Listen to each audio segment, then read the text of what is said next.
มือนบยังเกษาฝูงถ้วยคาน้อมบาสาธุการรัตนังไตแก้วศาสนาหมายบูชาบุญญาโพธิญาณบารมีเผยแผ่ไพศาลลำลืนสู่อันโลกลุ่มโลกา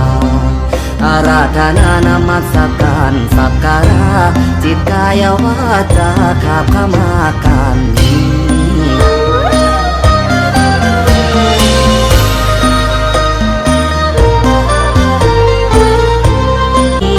ท่านปราณี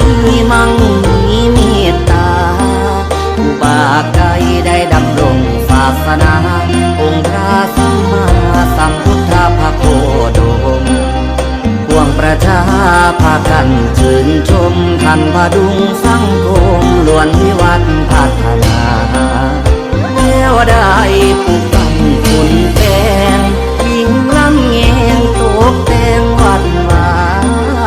ท่านเป่าเหล่ามวลศรัทธาด้วยเจตนาสร้างก่อพระวิ